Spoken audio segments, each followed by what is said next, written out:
Good afternoon, good afternoon, good afternoon. I am Kevin Bryant. We are here at Culture Talk Live today, and we got a special guest who's actually going to be here. I know we talked to you before, and that was great. And now you're finally coming to Atlanta. Mr. Ralph Rolle, Soul Snacks. We want some. Everybody here wants some in Atlanta. So when are you coming, sir? What's up, Kev? First of all, hello. Good to see you again. How are you? Good to see you. I've been hustling, man. The music business is back in full swing. The cookie business is going crazy. I've been doing double duty, man. Just burning the candle at both ends. So, but everything's good. I'm glad to be coming to Atlanta, man. I was excited about the whole, because Atlanta is such a booming town. Yeah, it's booming, all right. Yeah. It's booming, but good. So Walmart, Walgreens, and Kroger. Walmart, Kroger, and QVC. QVC too. Yeah, we're probably gonna pick up a few more stores in the beginning of the year. So if you guys out there, if you don't know, this gentleman right here has managed to build a whole big bunch of cookies, cookies, and not just cookies. You got cookies and something else now you're doing. No. I mean, I could do some other stuff if you want. I mean, if you want me to add some stuff, I'll go ahead and do it. But I just want everybody to know that, like, Georgia oatmeal raisin, chocolate chip, double chocolate chip. Are you talking about the flavors? Yeah, I'm talking about everything. Like ebony and ivory almond cookies. You got what is it? Grampy's chocolate peanut butter cookies. Yes, I'm a cookie monster myself. So the cookies that are in Kroger and Walmart, starting with Walmart, they have the down home double chocolate chip and Grampy's chocolate peanut butter. Okay. And in Kroger, we have an additional flavor, which is our coconut milk chocolate toffee. That's the one I wanted that I didn't get yet. That's the one. Well, we got cookies already in Atlanta, so if you're in town, I'm gonna try. If you're in town, I'll make sure you get some. True, and I saw also sweet potato. Oh, we do have a sweet potato. If you order online on our website for our fresh bake, we will send you sweet potato cookies. We get rave reviews from those. They're soft baked, almost biscuity type cookie because it has real sweet potato in it. Right. So for all you people that may not know Mr. Rolle, he actually started out in the music business, if I'm correct. Yes. You were a drummer, correct? I still am. You still are a drummer. So you are a drummer. So you also produced as well, right? Yes. Some big records for like Nile Rodgers, Chic, Sting, Queen Latifah. Who else I got up here? Cher. Hold up. Talk about that. So we actually, I never actually played. We toured with her 4 times. Okay. To the point that the relationship between the Nile Rodgers and Chic organization and Cher's organization is so close that we actually get together, and in the middle of the tour, we'll have a bingo night, and Cher will come out, Nile will come out, and they play for just fun prizes, man. And Cher is she's a serious bingo player. I heard that. I heard that a lot. She gets real about her bingo, for real. Oh wow, that's crazy. What's funny is that everybody think of people in the industry, once they get in the music business, that they don't do anything else but the music industry. if you could talk briefly about like how it is to come from to be so important in the music industry and then to create your own company that's totally outside of music. Right. How did that happen? I just Well, thank you for the question, because it's a good question, and it's one that I try to pass on information. A large part of my music journey uh, wasn't about being on the front cover of magazines, or it was all about serving something bigger than myself, which was the music. Mhm. Um, every time I play a song, no matter who I'm playing for, it doesn't have to do with how people see me. It has to do with how people hear what I'm doing and Right. how that translates to them emotionally, spiritually. Just that's the goal for me. So it's never about me. It never has been. I'm always trying to just have the listening audience react to what I'm doing, either live or on a record, to make them feel a certain way. And I'm basically, Kev, I'm a vehicle, bro. That's it. When it comes to playing music, and I've been fortunate to play with some folks, not only on the R&B, hip hop, jazz side. I've also played with a gospel artist as well. But it's just a translation of music, and I try to convey that message to these young. I call them young guns. There's Young some Gun. young, yeah, there's some young guns out there, both male and female, that are playing instruments and singing, and they somehow think that their claim to fame is how much stuff they do inside of a song, and that is not always the case. Right. It's good to have the proficiency, but the unnecessary acrobatics is the things that personally it just gets on my nerves. It's funny that you say that. I heard Luther say one time, Luther Vandross, everybody. I heard him say, "Is the new kids?" He called them the new kids that are coming out and they're singing. He said, "It's good now. We hear what you can do with your voice. Now, can we hear you sing?" Right. And, And and I think people don't know the difference between what you do and actually singing. And somewhere it got lost in translation where especially us in our race. We have to do all this stuff. We forget about melody and the feeling. So now it sounds like someone who can just do a whole bunch of tricks and runs and all that kind of stuff. And then it's like, okay, but you don't even know what the song is. right, I had a situation. This is a very, very funny situation that happened in New York, and I never forgot it. I was playing at an open mic at a club in Manhattan, somewhere on the East Side, and it was a tribute to Stevie Wonder. It was Stevie Wonder night, and one singer got up and did a song by Stevie, and from the beginning of the song to the end, it was just vocal acrobatics, And then the next guy got up and just sung the song. I think he sung "You and I," and Mhm. he literally he had people in tears, and he just sung his song Right. because it was so heartfelt, as Right. opposed to the person before him that was trying to get a "wow, that was a cool run" reaction. Right. You can tell that they were disconnected from the song and not trying to uh, pay it forward, if you will, is Mhm. what the song is all about. And Exactly. and that's why I'm still working, because it's never been that way for me. I'm trying to access what's good for the song, For what's the good song. for the song. That's funny too. You said something that was very crucial. People don't know what the integrity of the song is lost. Like we don't even know the meaning. We don't know what you're supposed to be feeling because we created a whole nother type of thing with all the acrobatics and everything. It's like, okay, what are you really feeling? So hopefully I know we'll get back to that. I'm hoping that that comes back. But I'm just wondering what makes people even feel like, oh, what all that you do in a song says that you're a better singer. Um, I don't know. But it's not just singers; it's musicians as well. Yes, yes. You know, um, I've watched. Okay, now that we're on the subject, I know we get because back this to is no, yeah, no, no, no, no, no. I didn't mean it that way, because this is a really good topic, and it's something I'm very passionate about. One of the reasons why I started doing master classes was because of what I was seeing people do in their masterclass. And a lot of it was their ability to do incredible stuff on their instrument. But at the end of it all, my question is, what did you teach? Because this is a master class in teaching, Mm. and it's a master class for people to learn. And many times I would watch these things and go, okay, some of these instructors are missing the boat.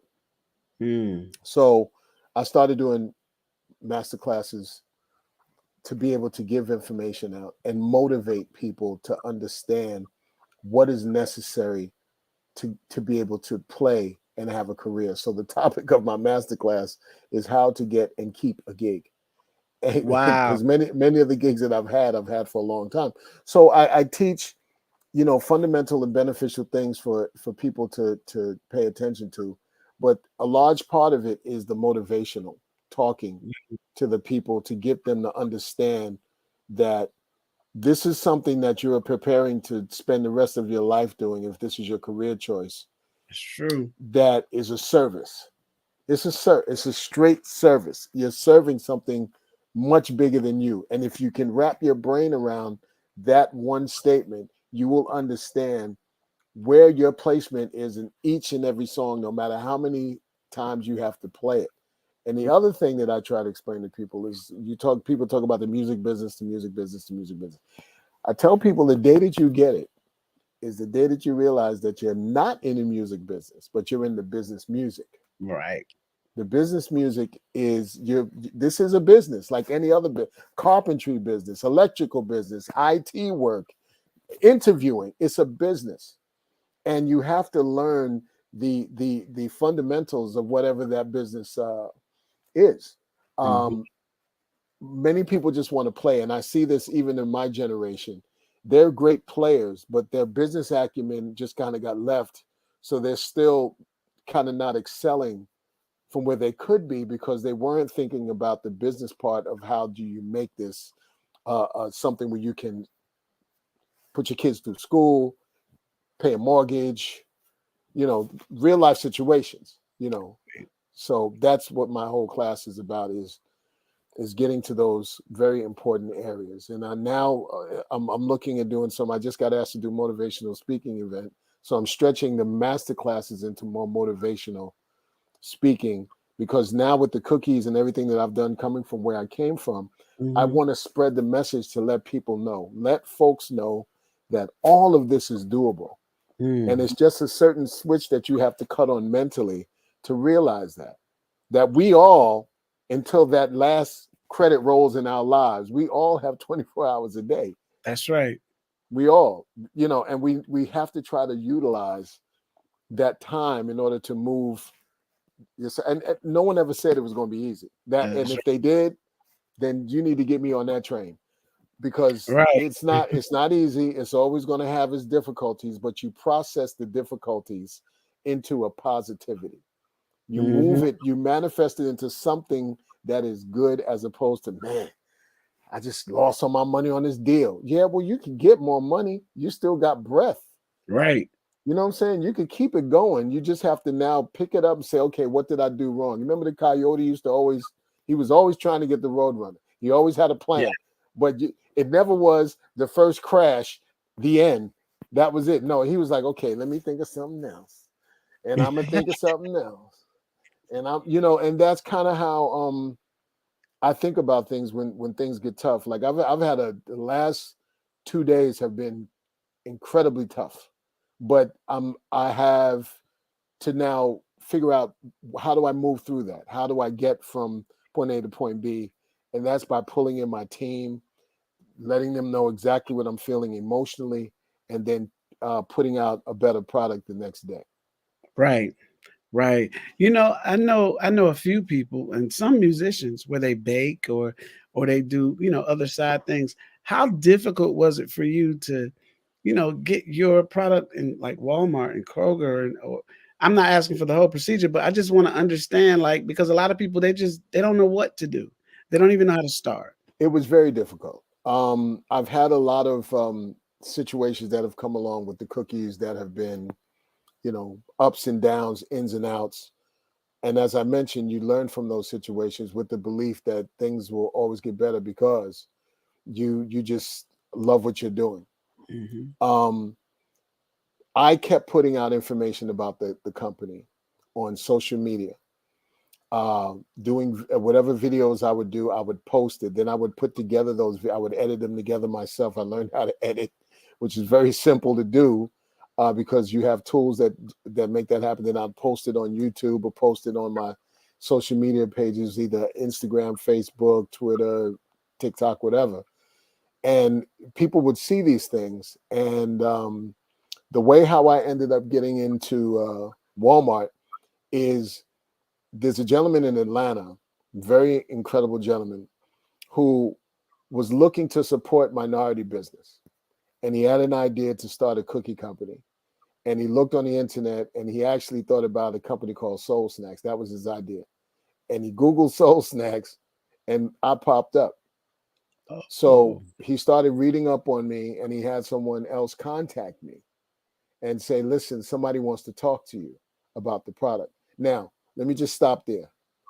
If I didn't put it out there, ain't nobody gonna see it. that's true.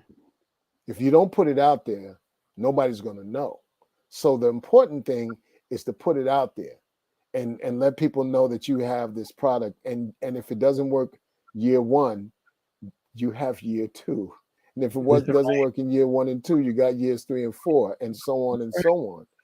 It took me 27 years to get into Walmart. I wasn't Wow. looking for, yeah, but through all of that, I've sold a lot of cookies. I had a store in Japan. There's been many iterations of my company, but always believing that it could happen on some major level, whether now or 10 years from now. But I said all of that to say the summation is passion has no expiration date. If Mm, you are passionate about something, it doesn't just stop if you're not making money because people confuse success with money. right. It's two different things. Okay. Success is when you finish the thought. That's success, not how much money you make. Success is not in how much money you make, it's in finishing the thought. If I'm writing a song and I never finish the song, I won't, then it won't succeed. It won't succeed because I didn't put an end date on it. So the That's thing that right. I talk to young entrepreneurs about, we have all of us, I'm not just talking about we, but all people have sometimes the tendency to procrastinate.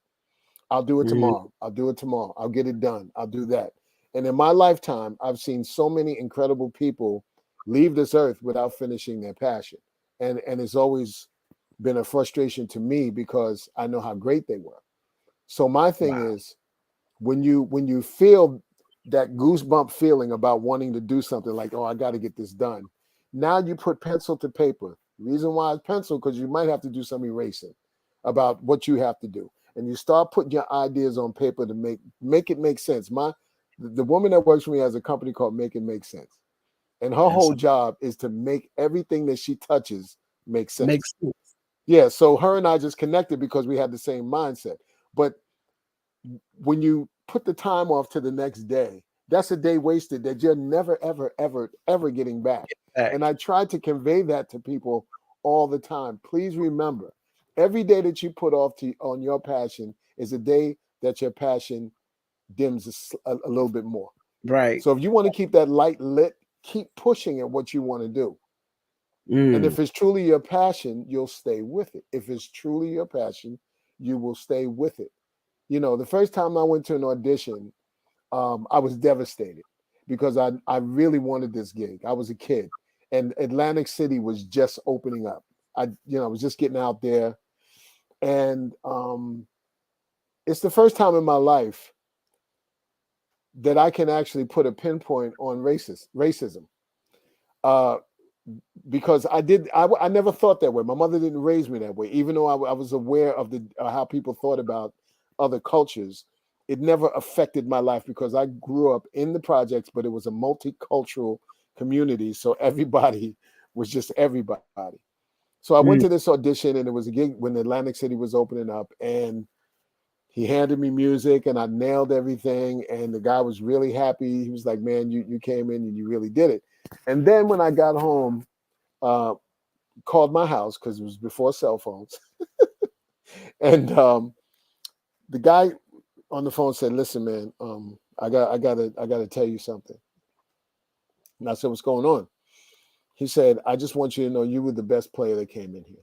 You were absolutely the one that I wanted. He said, but I can't take you.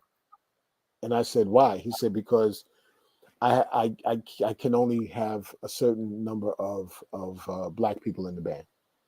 Whoa, that was Yeah, really real. yeah, yeah. Yeah, Now was he other or was he? no, he was other, and he was hurt. He Wow. was hurt to tell me that. Wow. So he got that from someone over him. Right. I don't know the man. I don't know his name. I wish I did, but you get that confusion. Like what? Well, huh? I didn't. And those things. We're talking about the 70s, early 80s. Yeah, yeah, This yeah. this And is this not was that up long ago. north. Yeah, up north. Yeah. But that was the answer that I had received, and he said, I'm really sorry, but I can't hire you because this is what they're looking for. So So I say all of that to say I could have took a whole different direction from that. yeah, I could have got bitter, right. and as a friend of mine says, this is a plot to keep the brother down. Mm. Um, but I decided not to. I decided to learn from it, grow from it, practice harder, and make sure that was never going to be part of the answer anymore, no matter what. So I'm glad you said that because that's exactly where I wanted to go. I wanted to ask you, like, what did that do for you? But since you told me briefly, what do you? I guess I want to know this too. I really want to know what the problem is, and we talk. It's culture talk, so we can talk about that because it still exists today, and I really don't understand why. Like, I Um, don't. Even we are even psychologically conditioned to, go against ourselves at times. I just want to understand, what is that really about? Why do they hate okay, it so much? just so you know, this is the first time that I've received this line of questioning, and to answer your question about how I feel, um, you got to go back to the beginning of before we were brought here and look at things culturally around the world. Before modern day travel, we were all very isolated people. You know, when people went to conquer other lands, they went by boat, and it took days, and Hmm. sometimes they didn't even make the trip. So Right. there were percentages of those people just died trying to go and to conquer somebody else's stuff. But when you go to different places around the world, and I've been fortunate enough to see this in real time, folks are curious Mm. to know about other cultures. Sometimes the curiosity is a positive curiosity, and sometimes the curiosity is a very fearful curiosity. Right. So, because of the fearful curiosity, and sometimes you're getting mixed messages from someone that might have had an experience with someone that doesn't look like them, those messages resonate. As my grandmother used to say, words have power. So Hmm. you take those attitudes and you take a person out of their element into another element, and the first thing you want to know is you're looking for something common, Hmm. the commonality. I don't care if it's you look someone who looks like you, someone who speaks your language, someone who sings the songs that come from your homeland, someone who prepares the food. Those things are common. So you see it all the time when people from other countries move into other countries. They usually congregate with themselves because of the commonality part. But then you Right. have people on the fringes that see this and become fearful of something different. So it's for me, it's it's a large part the fear of the unknown, Mm. and then the messaging of someone they trust in a negative way. And one of the worst four-letter words, two really bad four-letter words. One is can't, and the other one is they. Those are Mm. two horrible words. Can't I'll get to, but they, if you think about what I'm saying, we probably everyone in this world is guilty of that. And what I mean is this: something will happen to you or me or a friend or a family member or whatever of someone that doesn't look like us, and we'll just haphazardly say, they get on my nerves. So what we did at that word they, we just blanketed an entire culture Culture. or Yep. community of people in one type of treatment. And Mm. that sometimes people live with that because misery loves company and pain stays longer. Ah, misery loves So, company and pain stays longer. I like that. but if you think about it, that's why you see a lot of communities go, no, don't go over there because they don't know how to act. They don't know how to act. No, no, no, don't buy their food because they don't know how to cook. You know, that's an individual, and the way how I explain it to people, is very simple. When I was a kid and I was doing a lot of production, one of the studios that would just show me so much love was Quad Studios, and that's to let you know what studio that was. That's the studio that Right. Tupac got shot. Gotcha. Yes. I used to use the same room, which was Mhm. up in the Wow. penthouse, the same exact room. I mean, he came years later, but it was a very cozy room. Lou Gonzalez, who owned Quad, had all these huge acts and record companies. But if you were a young producer, he would cut you a great rate because he just wanted to see you grow. So shout out to Lou and his daughter Lori Gonzalez. I But actually recorded there. oh yeah, Quad is a great place. Yeah. So Mhm. now it's 4 o'clock in the morning, Kev. I'm tired. I don't want to take the train. I want to get in the cab and go home. So I Mm. go downstairs on 7th Avenue. I put my hand up for a taxi and nobody stops for me. Wow. Nobody. So now I'm looking at the people driving by. It's different people that don't look like me. It's people with turbans on. It's people that don't understand who I am, but have a Mhm. blanketed they opinion of our culture. So Wow. now I got to walk all the way over to the Marriott. You know where the Marriott was? That was Hmm. about 3 or 4 blocks away. Yeah. Walk Yep. in the Marriott like I was a guest and walk out just to catch a cab. And sometimes when I got in the cab, they still wouldn't take me. Yeah. So That's this is how it. but what I'm saying is I could be mad at everyone that looked like that guy with the turban on. I could easily. True. Oh, they're not going, that dude, they ain't gonna pick you up. How do you know that that guy that had on the turban, like that guy who didn't pick me up, has the same mentality? You don't know that. Wow. So racism is a blanketed point of view in a lot of Mm. times because people generalize about cultures, all cultures. We generalize about them, they generalize about us. We talk about, it's just a generalization that is a common part of our human instinct. But and I've been guilty of that too. Like I would say, "Oh, I can't stand them people Right. because or they do this and they do that." But I guess, and I'm not trying to be biased, but I know, like for us, it always seems like it's the same people that do the same.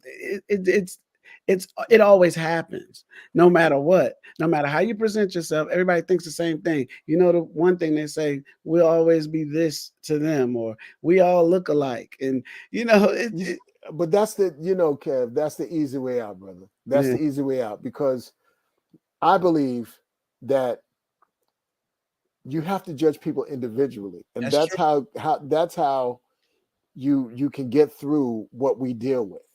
That's But true. when you stay inside that bubble and that comfort zone and keep my neighborhood, and I'll vote for you no matter how many people you robbed. Just make sure my neighborhood, that is a very non-empathetic and very selfish point of view. And without getting any deeper about it, but I always, when people act like that, the first thing I think about is I question their character Right, right, right. and their strength and their thinking and their religious thinking. Because if you have, let's just start from the religion part. If you say that you are religious, then you should not have race or prejudice. That's true. Honestly, if you say that you follow a higher power and you study this writings and all, I'm talking all religions, there's no room, if you really understand it, for racism, That's right. because you will then understand that the summation of this beautiful uh book, the Bible, the Torah, the Quran, all of these different writings, the summation is be good. Treat people as you would treat yourself. Be good to the earth, be good to your neighbor, be good to your family. Just be good. Be good. 2 words, be good. Be good. Just like I'm sure your cookies will be good. So you need, I like how you flip that, though. right, because I don't want people to know what we're talking about. But great, that is a great thing for you to say, and I love that. And you gave us some nuggets. You gave us some good nuggets, and we are on Culture Talk, so we can talk about that. And I think that's really cool. But you coming from so many areas of or genres of life, I should say, music, and the cookies, and you even got some humanitarian stuff there, some philanthropy going on.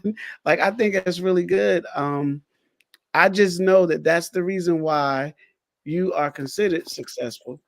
That is the reason why your time has come to be in Walmart, to be in Kroger, to be in Walgreens, and QVC. Thank you. I think that's just dope. I keep seeing the Georgia oatmeal raisin cookies pop up on my screen here. So I'm like, okay, are they soft? Are they hard? Are they medium? What are they like? The Georgia oatmeal raisin cookies that come out of our facility are a soft cookie. They are. So it's a soft Both of our lines of cookies, our hard cookies and our soft cookies, cookie. neither one of them, I refuse to put preservatives. Right. So when you get them baked from our facility, we have a certain technique that we bake there. When you get Right. them from Walmart, there's a certain technique that is baked there. There. Okay, Got but both of them have to uh, basically adhere to my quality as far as taste. got you. So if it doesn't taste good, you're not going to get it, no Not matter gonna get what. That's just, I'm oh, not putting it out there just because it's going to make some money. That's not what's going on. I want right. people to taste it, and I want them to just all of a sudden be transformed to when they were sitting around with the family at the cookout with grandma. And that's what I want, and I always want people to feel that way.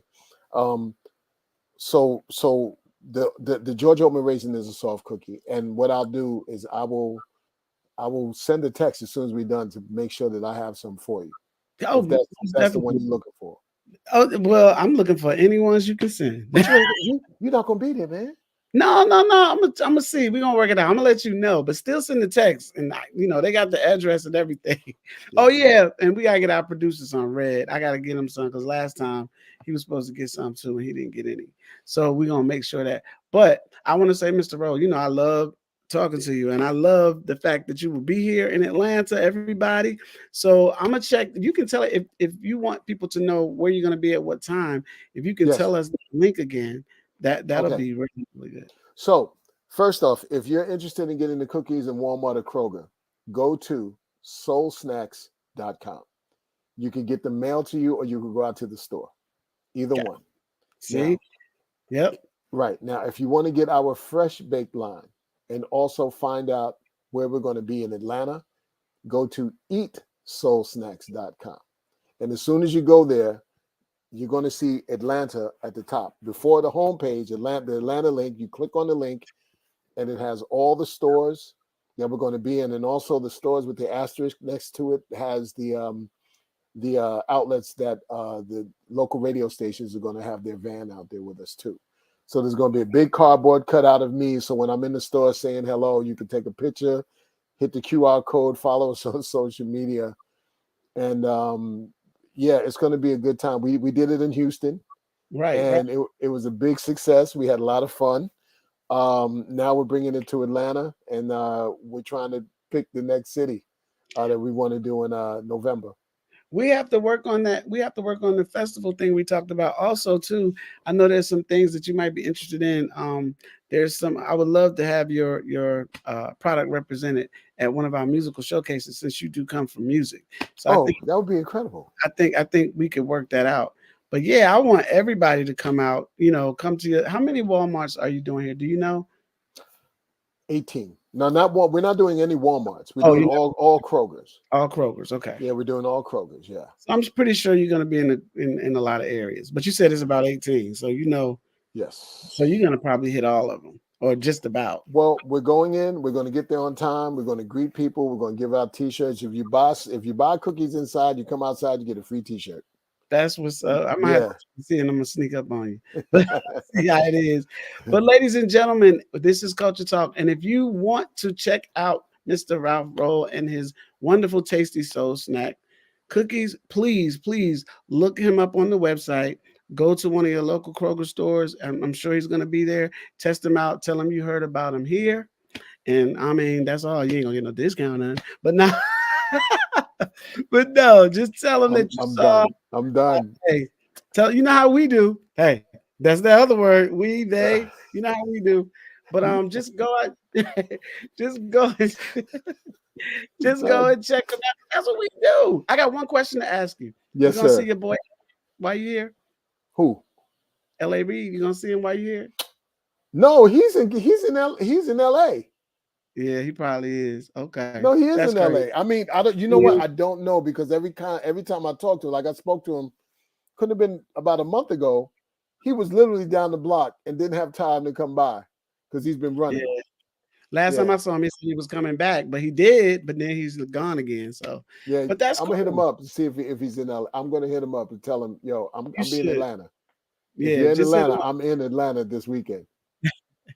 Well, always, Mr. Ralph Rolle, it is a pleasure speaking to you. Glad last time you were on Heatseekers, now you're on Culture Talk.